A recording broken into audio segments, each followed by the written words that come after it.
Good evening. I am so glad you're all here tonight. I am Carol Shirk. I'm the president of the Dodge County Master Gardener Association.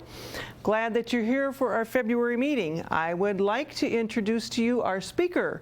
Mark Krause is here with us tonight. He and his family own Windy Drumlins.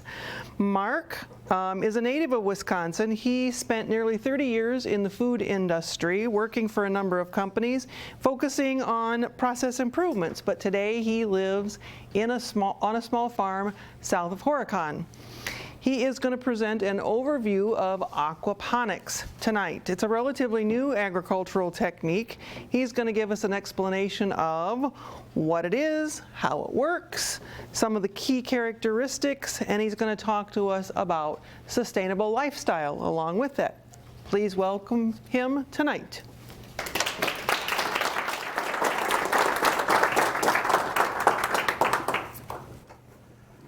Probably inappropriate for the video, but she just did my whole presentation, so I can open it up for questions right now. No. Okay, as Carol said, my name is Mark Krause. I originally hail from Wausau, Wisconsin, and spent my formative years there, of course, and then moved on to Madison to get educated, and that's where I met my wife, Fran, who was also in Madison at school. And everything kind of proceeded from there. So what I'd like to do tonight is give you a little bit of a backdrop with regard to where Windy Drumlins came from, how we hatched the idea a little bit. And then from there, we're going to talk a little bit about sustainability, which is kind of one of my personal passions. And I think it relates really well to those folks who are master gardeners. I think you're helping that international project along, if you will. And then I'm going to spend the majority of the time talking about aquaponics and how we got started and where we came from nothing to where we are today. Okay? Okay, so we've already talked about where I came from and a little bit about how we had this kid from the city meet this lady from the farm. Farm won out. And I'm so glad that happened because I think the lifestyle is much, much better than the city, although we spent the majority of our married life in big cities. So I'm just glad that we were able to get back here. And very early on in our marriage, we were came up with this idea of the Dorothy theorem, which, as I look across the audience, pretty much every one of you know what that is, I think. But occasionally I'll be with a younger group and they have no idea what the Wizard of Oz is.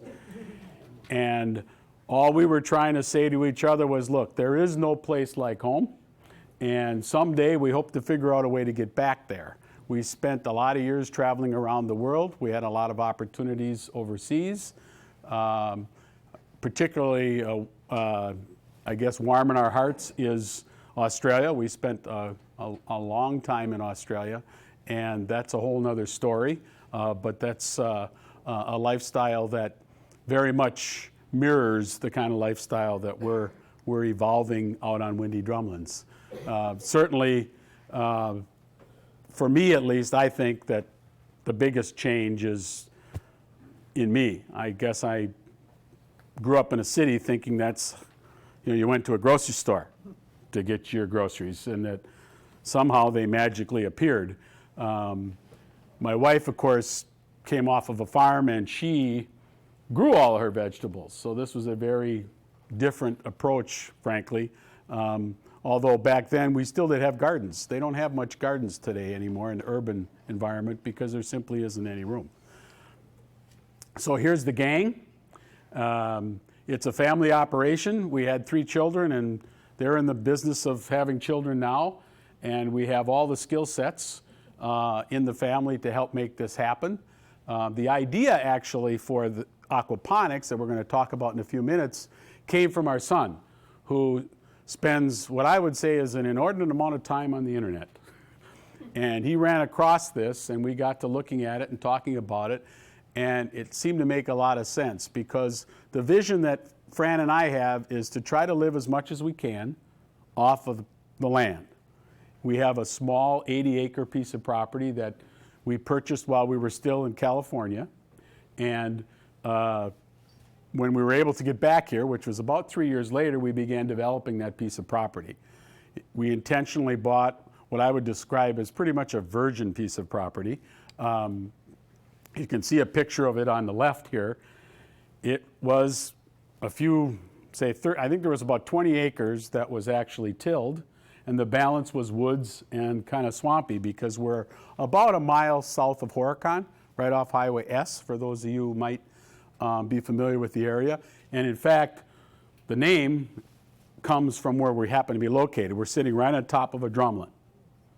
For those of you who don't know what a drumlin is, that is a glacier, hence our tagline, where glacial leftovers feed Mother Nature. And in our particular drumlin, I could count the number of non-windy days on one hand in a year. It blows wind all the time. So that's kind of good and bad. So at any rate, that's how the name came about. So we started with this piece of raw material, if you will, and we immediately started building infrastructure, and it evolved to what you see today. There's a large body of water. I call it a pond. Some people think it's a lake, but it's fully stocked with fish. Because our goal, remember, is we want to live off the land. So we'd like to, in a perfect world, get 100% of what we consume off of our piece of property. That's not going to happen. On the other hand, it's a challenge, and it's very rewarding to see just how far you can push that envelope. So we've put a lot of infrastructure in. It may be a little bit hard to see, but there's a small, I call it a vineyard right there. It's actually 24 grapevines. There's 3 different grapes. We don't make wine. We got enough to do that we don't spend our time making wine, but we do squeeze the grapes and make our own grape juice and freeze it. You can also maybe spot, there's a small apiary right there, and there's some more hives sitting right over there. Because I was a beekeeper before we left the state of Wisconsin. I still love beekeeping, and we're actually going to look at some bees a little bit later in the presentation. But I'm now transferring that over to my son, because there's a little bit of heavy lifting in beekeeping that I would just as soon leave to the younger guys to do. So we're moving away from that. We also raise our own chickens. We purchase the chicks, of course, but then we have a coop, and you can see we actually move the coop. It's the greatest natural fertilizer in the world, because we just keep rotating that coop around here, and it's the greenest grass on our property. They kill it at first, but eventually it turns really, really green. And of course, you can see the brand new greenhouse that's sitting over here, okay? So there are some outcomes that we would like to share with you. These are all products off of the farm. This one might surprise you a little bit. We don't grow those. We actually, that's venison sausage, because we do have some deer hunters that help us with that part of it. Of course, the fish off of the pond, the honey from the bees. These are peaches, actually. Hard time growing those. We get a lot of peach rust. They're a real challenge. And then, of course, these are pears, and these are apples. This is a little trick shot here. That's actually a baby oak leaf lettuce that we snuck and put a nasturtium flower on, because we thought it looked cool for you gardeners. And then there's my lovely wife holding some of the bounty coming out of our greenhouse, okay? You can't work all the time. You have to play some of the time. So we also consider this our playground, if you will, and you can see some of the things that we actually do over here on the far left.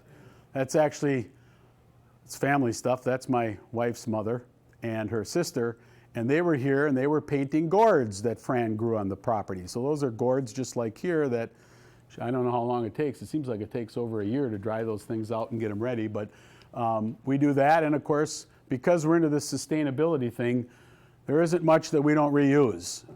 That person, I don't know when they left, but their boots are still there. And of course, we play, and you can see here my wife she found a fawn one day that must have just been born. And so we have a lot of fun, okay? These are just some more examples. We do try to run or entertain people with training courses so that they can learn how to do this stuff. My wife is great at making willow furniture.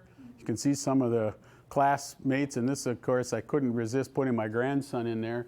He made this 55-gallon drum that has a pipe in the center, so you actually get liquid tea, compost tea out of it. But these are some of the, he was setting up a barrel to grow strawberries, and I think that looks like geraniums on top. It doesn't look like a strawberry flower to me. So you got to have some fun. Okay, so what is this thing that I talk about when I say sustainability? Well, it's really quite simple. And it starts with something that's really, really very important. Hopefully, as you see those hints there, you've already guessed what I'm talking about. Because without it, we don't come into existence. It just doesn't happen without photosynthesis. So we have to have that, because it's the only way we get biomass in this world, of any significance for that matter. And it's simply that taking carbon dioxide, right? For you master gardeners, maybe this is a little heavy chemistry, but hang with me here for a minute.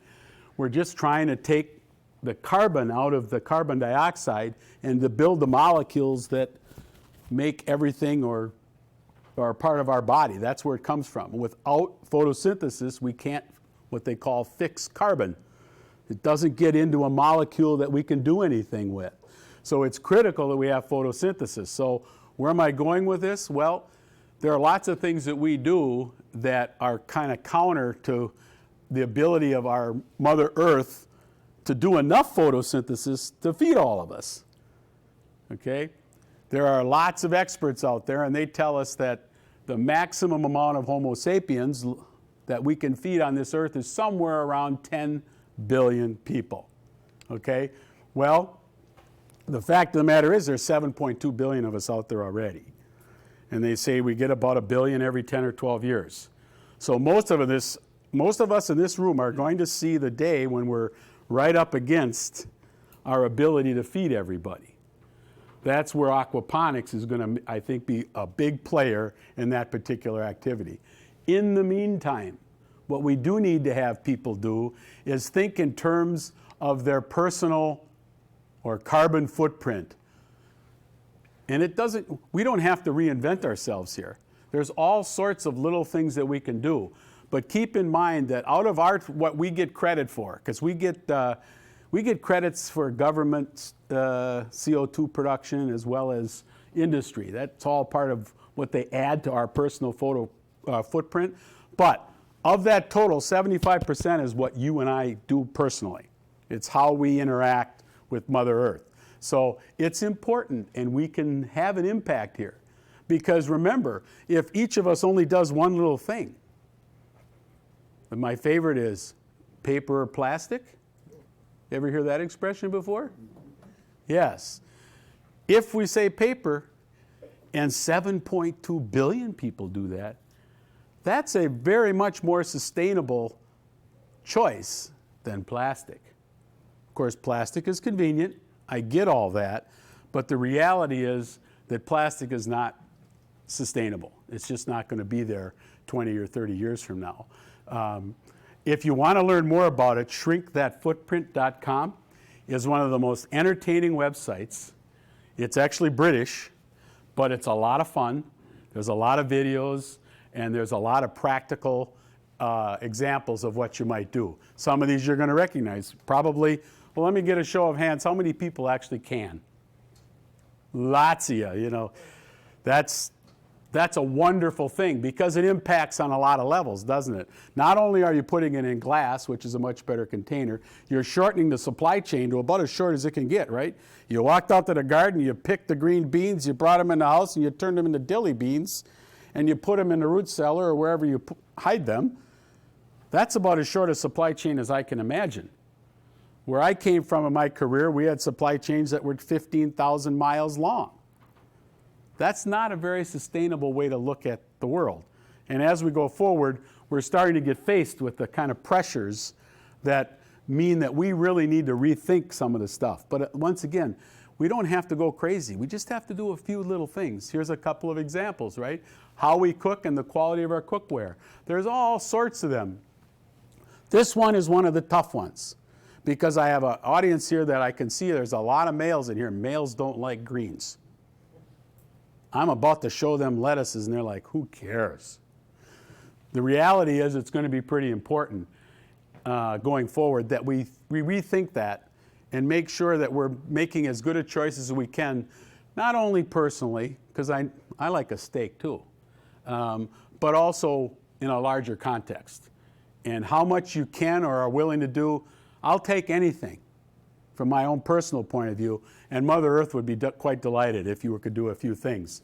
So that one you have to really think about. I will leave you with one thought relative to this page. That's that what you choose to eat really determines just how much you end up eating, because experts know that if you eat nutrient less food, you will not get satisfied. We know that. So if you're eating very nutrient-rich food, you're likely to eat less food and not even think about it. So think about that. Of course, there are all sorts of other possibilities. I'm going to focus in on the one on the left with my wife there holding some more greens. See what that is behind her? That actually is a little aquaponics operation right there. And you can probably, I spent a lot of money, but it costs a little less than $100. It's actually my son's. He's the one who put it all together. But the point is, you can have your own little aquaponics operation if you want. And for me, and I hope for some of you out there, the neat thing is it's a 365-day-a-year opportunity. You can do it all the time in your house. You could, if you have an aquarium, you could turn your aquarium into an aquaponics operation if you wanted to. It's really quite simple. Some of these other ones you probably recognize. Perhaps there's an idea or two. But the real point here is spend a little time and think about how it is you do things, and maybe you could do something. Just one little contribution would be a big deal. Okay, what I have here is a swarm. Has anybody ever seen or been involved in catching a swarm? Okay, we got a couple people out here. Well, this is a little video, and I want to show you how that works. So this happened last summer, actually was in early June. And it's right near one of my I'll call it my shop. I have no idea how many bees are here, but I would say somewhere in the neighborhood of maybe 10,000 bees. About 3 pounds of bees, my guess, which is a small swarm, but maybe more are still coming. It's hard to say. They've all left the hive.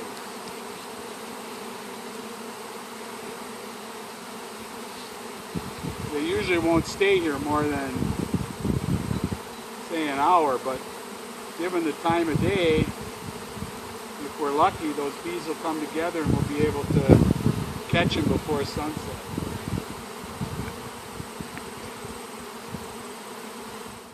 You want to talk a little bit about how you're managing to stand in the middle?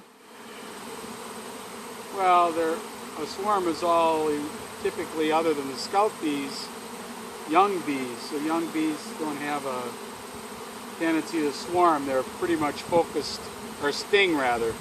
They're pretty much focused on starting a new hive, and they're really not so focused on that there's little or no interest in stinging anything. They're really not paying attention to me at all. Except the one crawling on my neck. You can see I can get in pretty close, and they really don't bother me. Now there's little pockets of bees up here and on all the other leaves. Eventually all these bees should come together into this swarm, and then we'll be able to snip the branch and take all the bees at once. Here's one that just landed on my finger. They might mistake me for the tree and start landing on me. You can also see there's quite a collection on the ground, but I don't think there's more than 3 or 3.5 pounds of bees. But you could reach right in here and you can put your hand by the bees. don't really pay any attention to it at all. Oh, I can see the queen. Oh, really? Well, hold on. Yeah, I think it might have been a large drone. It really looked like the queen, but normally the queen would be hidden. See, they're landing on me. Here's a bee with, must have been a field bee coming back. It's loaded with pollen on the tip of my finger. But you can see how uninterested in me they are. And they just cling to each other. There's all sorts of bees in there that you can reach your hand in there. Really don't know what to make out of.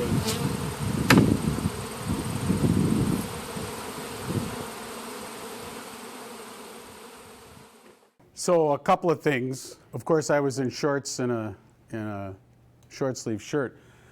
Swarms are all young bees, and it's the way they sustain themselves is by dividing.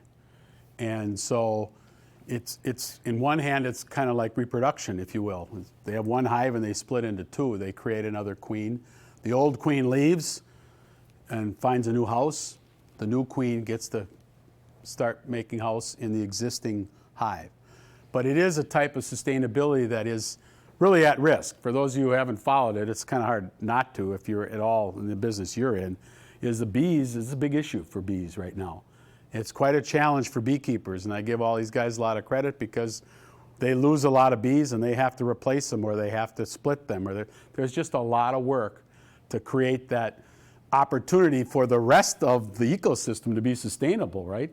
They're the ones helping pollinate things and helping seeds to be created so that we can plant them again the following year. So it is really a huge deal, but that's probably by itself an entire presentation.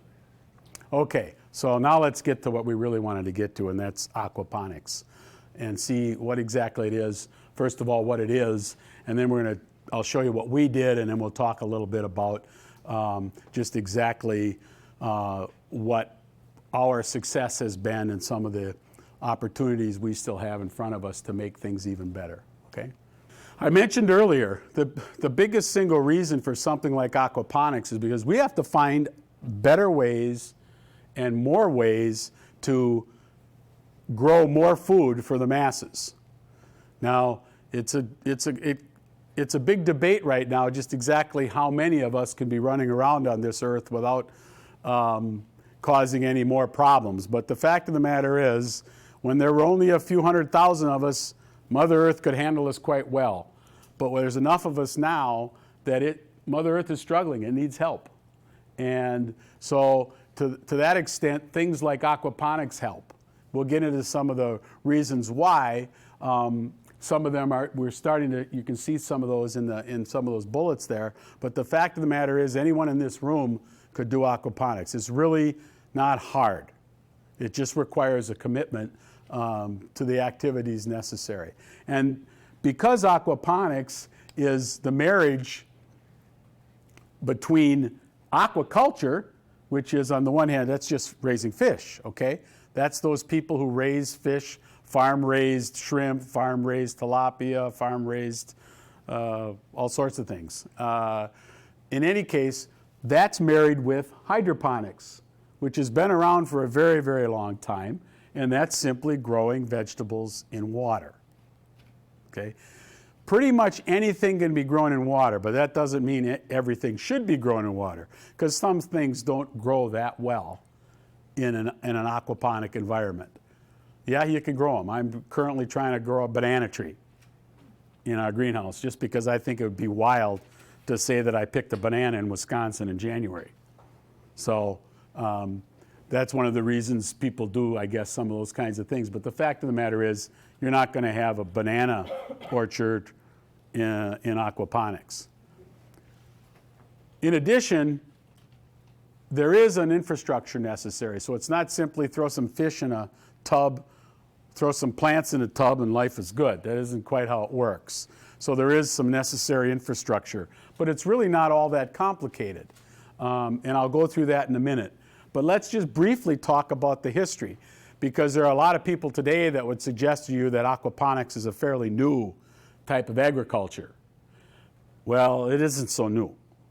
It actually probably predates what I was able to find, but for sure the Chinese did it, the Incas did it, the Aztecs did it. There was an awful lot of aquaponics going on, and frankly, when you get into the, say, the 12 to 1500s of our world, they were feeding an awful lot of people using aquaponics as an agricultural technique. So it's already been successful in contributing to the sustainability of our Earth.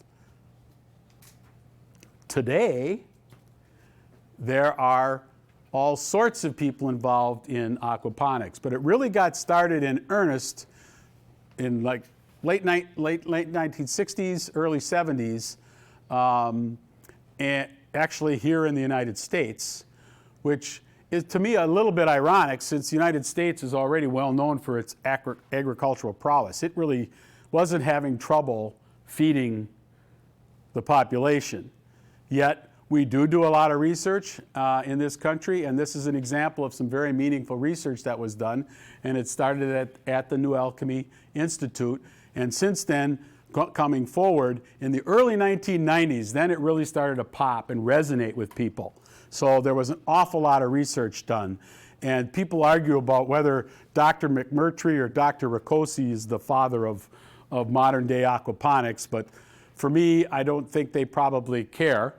What they really are interested in is having us be aware of it and consider it, and not only that, support any efforts to go in that area because it's a meaningful, and I would argue, hands down, the only true sustainable farming that we can probably do on this wonderful planet. All other things are going to have their issues sooner or later. In order to do this and make aquaponics successful, there is a cast of characters involved that we really have to make sure are there. You probably already know the first one, right? You got to have fish. Now here it's interesting. There's probably almost as many fish being trialed as there are aquaponics operations.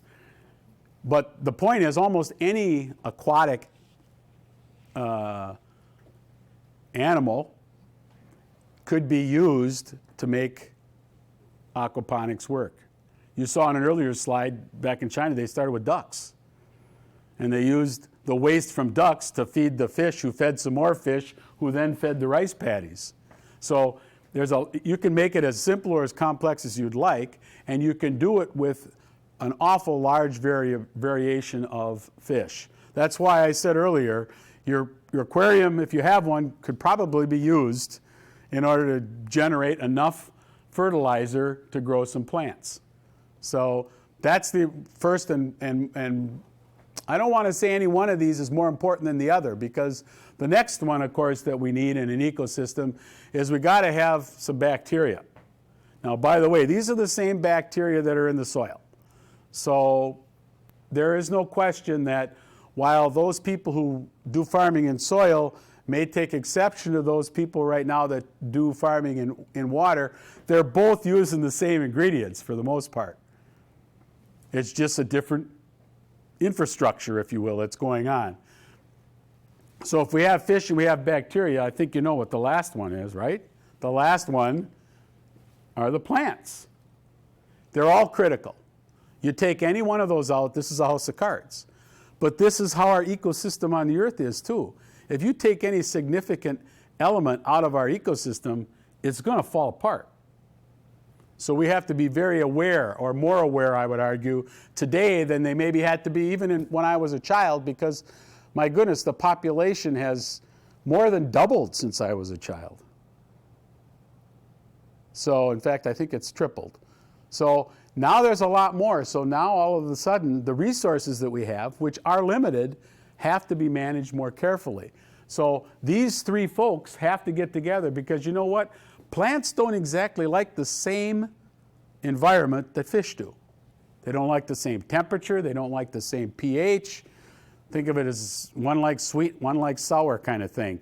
So we have to get them to compromise. The bacteria are actually probably the most flexible in the group, although they've got their own idiosyncrasies. These are what are called nitrifying bacteria because they take waste in the form of something I'm sure you've heard of called ammonia, and they will convert ammonia. But it has to happen in 2 steps. So these are like kissing cousins, okay? What they have to do is they have to take that waste that's created. And by the way, how does a fish create waste in an aquaponics system? Well, of course, we feed them, right? And once we feed them, and that's essentially the only input in aquaponics. I'm going to get into some more specifics in a few minutes, but the fact of the matter is the feed is the most critical component, and it drives everything. So once we feed them and this waste is created, fish, interestingly enough, are probably close, at least on a multicellular organism, one of the most efficient food converters there are. So when you feed a pound of food to a fish, you can expect about 1/3 of a pound back in terms of biomass. They're that efficient. We would need at least 10 times that much, probably more like 20 or 25 times more. So there's a lot of differences in the metabolism here. So if they put us in the water and they tried to feed us in the water, and maybe we had some way to breathe in the water, we wouldn't be quite as helpful, because it'd take an awful long time for us to get anywhere. So now, the Nitrosomonas, that really kind of a tongue twister there, that first bacteria is the one who takes that waste from the fish, and just so happens, if you think about it, they swallow ammonia, but they have waste, right? They must have waste. Well, their waste is called nitrite. That's this substance right here. Just so happens their kissing cousin, Nitrobacter, loves nitrites. So they gobble up all the nitrites, and their waste is nitrates. For those of you who don't know what nitrates are, that's kind of a fancy word for fertilizer. Okay? And it's actually the nitrogen in there that the plants are after from a biochemistry point of view, because they need that to make protein. It's a building block, right? It's very, very important. Now, all of these items, the ammonia, the nitrite, and the nitrate, are poisonous to fish in a high enough concentration.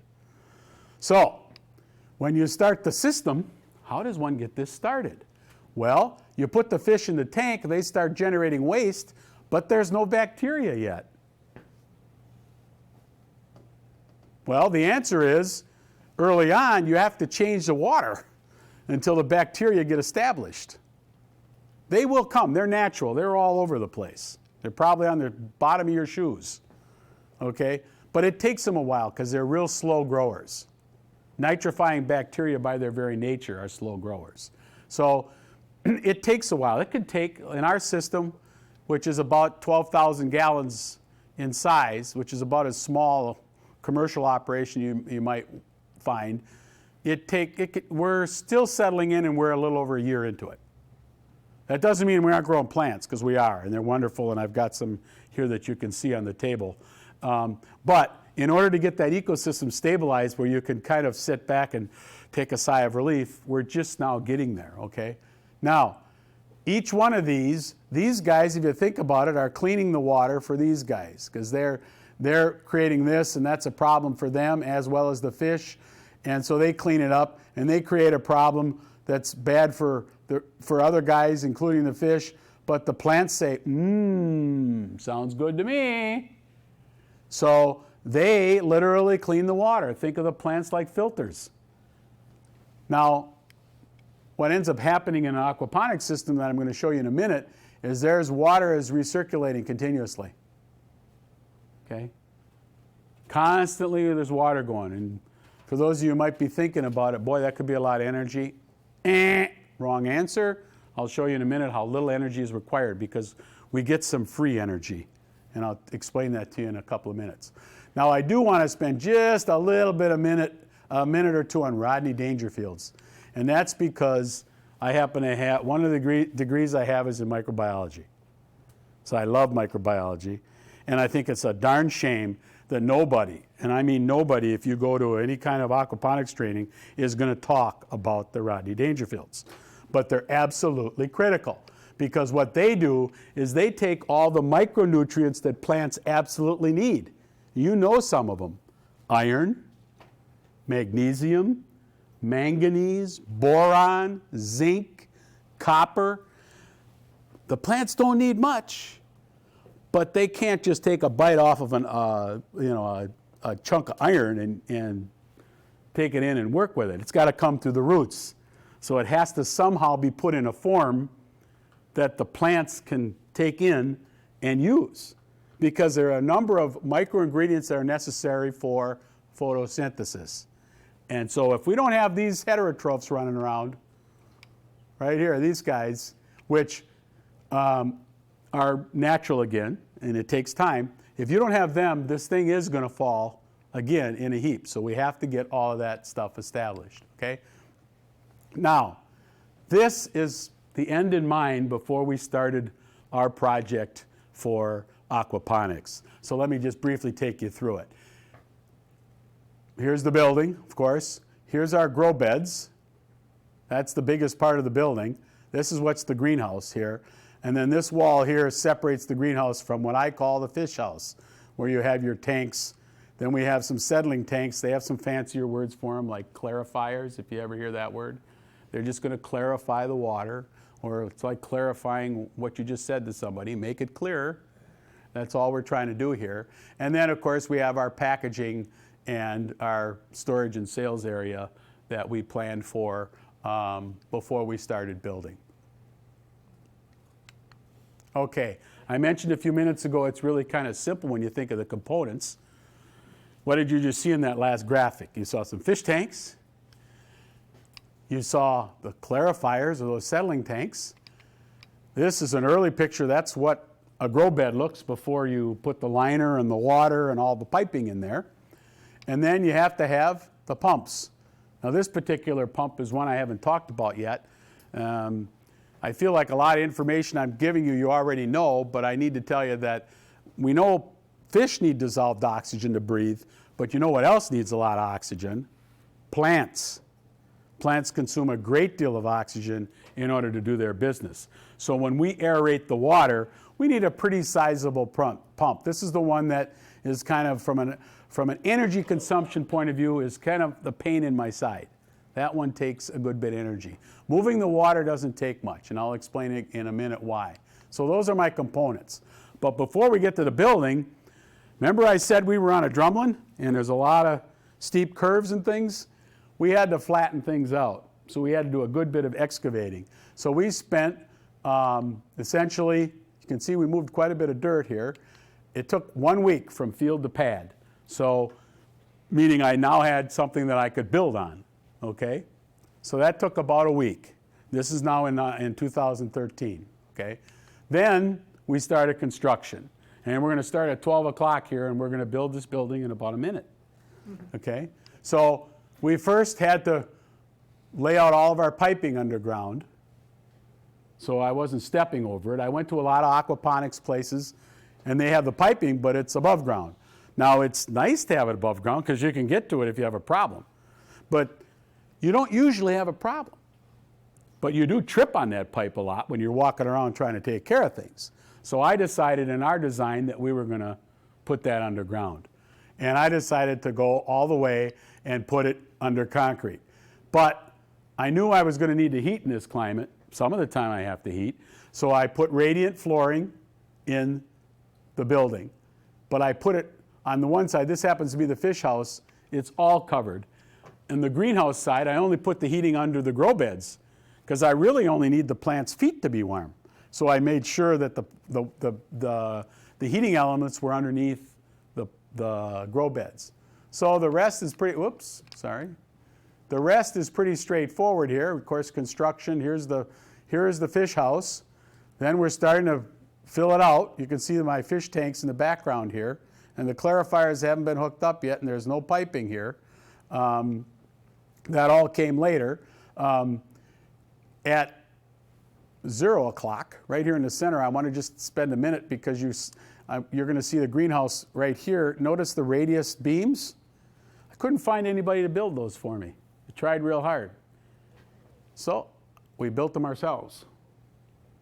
So we went in the shop. They're 28 feet long, so they were kind of awkward little things to hang on to, but they're laminated beams.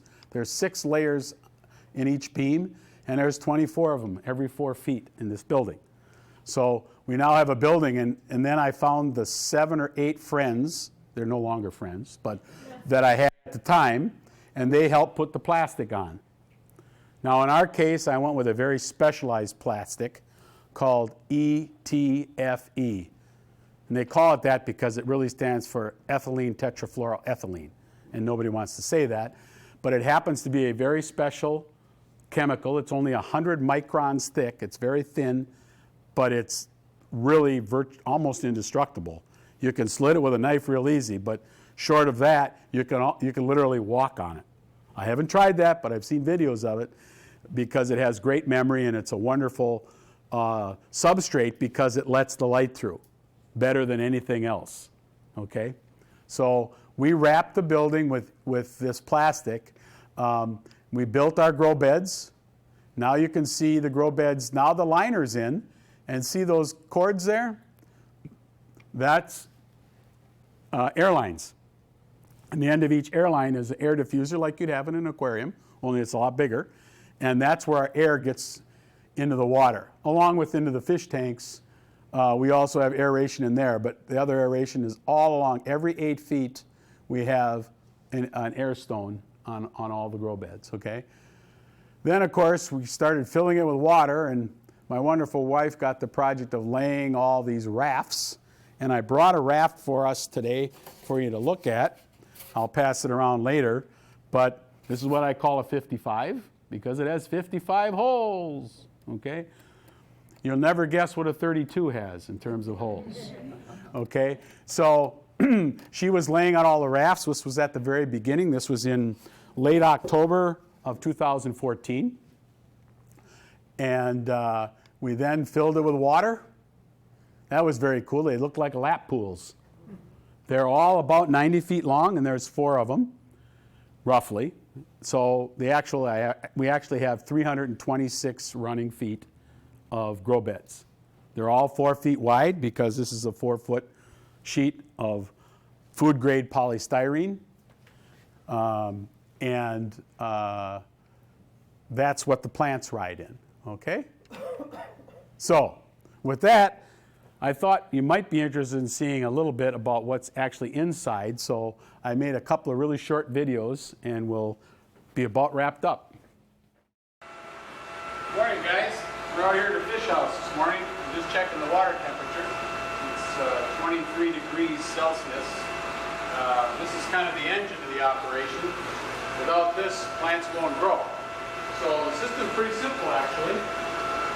The water chemistry is a little complicated, but what happens here is pretty simple. We have 3 fish tanks. Each tank holds about 900 gallons, and there's approximately 150 fish in each tank once we get up to full speed. Right now we're a little bit less than that, but we're getting there. Essentially what happens here is we feed the fish eat, generate waste that's consumed by the bacteria and converts it into fertilizer.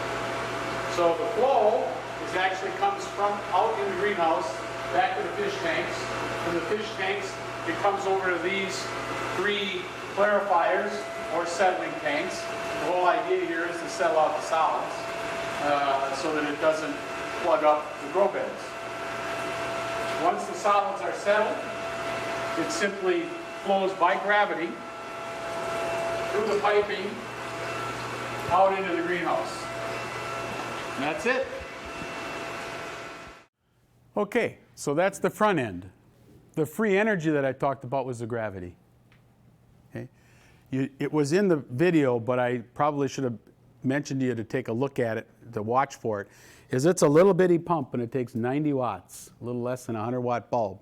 And that's all that pumps that water through the system. It pumps at about 10 to 12 gallons per minute.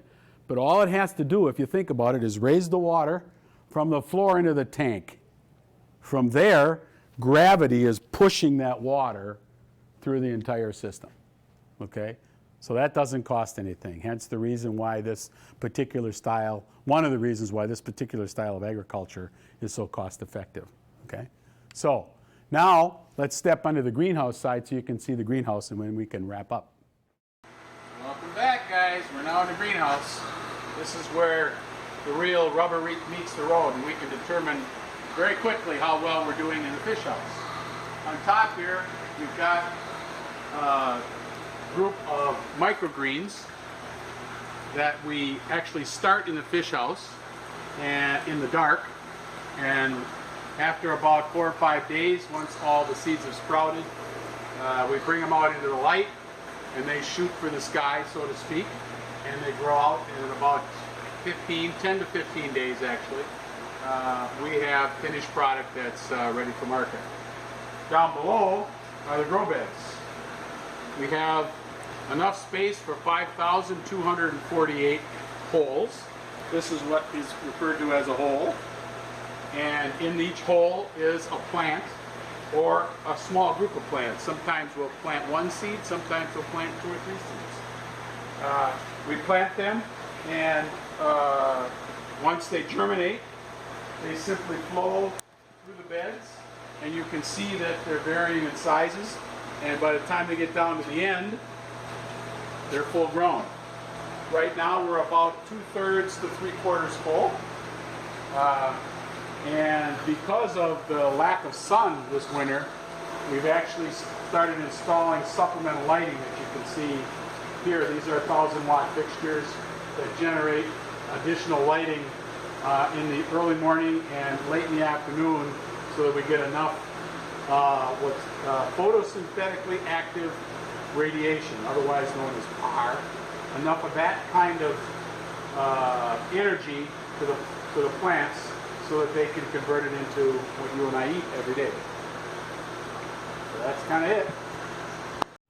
Okay, so that's the greenhouse. The acid test is, do you have any plants growing, right? So that's where you tend to go and make sure that you have that happening, otherwise you know something's wrong. Or you can look at the plant, if it's yellow or the leaves are curled, there might be some other issues.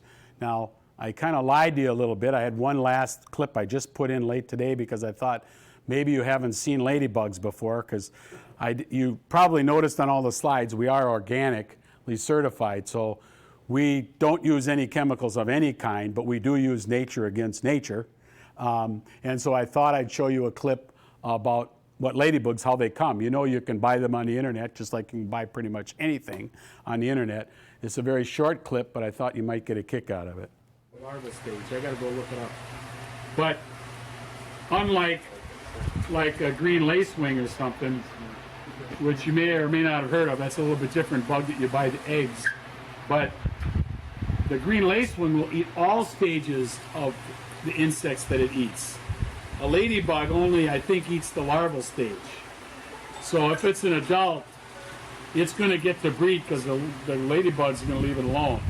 But when the larval stage comes back around, then the ladybug's going to get at it, right?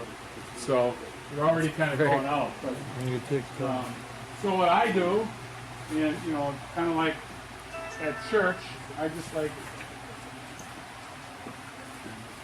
spread them out. Gives me a chance to then go find what the heck they're going to do. I probably lose a lot in the process. When I get down low like this, I'll just toss it near one of the plants and let those guys get out. I'll put some over here. They do fly around, of course. There's a second one in here, and this is where all the ladybugs are, so you're going to see a lot better. We're going to start getting into some serious ladybugs now. There it is. See? And you can see how they start flying. Anybody else want pictures of that? Okay, so that's ladybugs. You can buy 1,000. I buy usually 9,000 or 4,500 or whatever trips your trigger. But that's one of the ways we get rid of bugs. And I actually do it as a preventive, so I do it every 3 months or so, because I don't want to have, by the time I figure out that I have an aphid problem, it's probably too late, Okay, so you saw the nasturtiums if you knew what they were. Wonderful. It's one of the few plants that's totally edible. The roots, the stems, the leaves, and of course the flowers are absolutely spectacular. And of course there's some of our lettuce varieties. We typically have anywhere from 15 to 20 growing because we shift varieties through the season, but we typically plant around 1,200 plants a week, and of about 12 to 15 different lettuces. Okay, so there's another shot of our lettuces. You can see the little guys over here, and they get bigger as they go.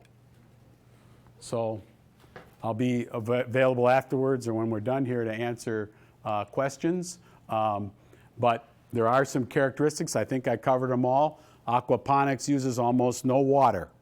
It's one of the huge ones. That's why they love it in Africa, for example. Very low energy. One of the things that gets lost, I think, often is it's incredibly scalable, very easily scalable. You can go from small to as big as you want without much angst. You can add a few more fish, or you can do something maybe a little bit clever, and all of a sudden you're 2 or 3 times the size. So, and of course it requires no soil. Our soil gets pushed hard enough. Eventually it's, we keep putting more and more in there just to get things to grow now. So that's, and of course in Wisconsin, to be able to do it 365 days a year, that is, sorry to say, very cool. Okay? Okay. Thank you very much. I hope you enjoyed the presentation. And if you have any questions, I'd be happy to entertain them for as long as you want to talk about it.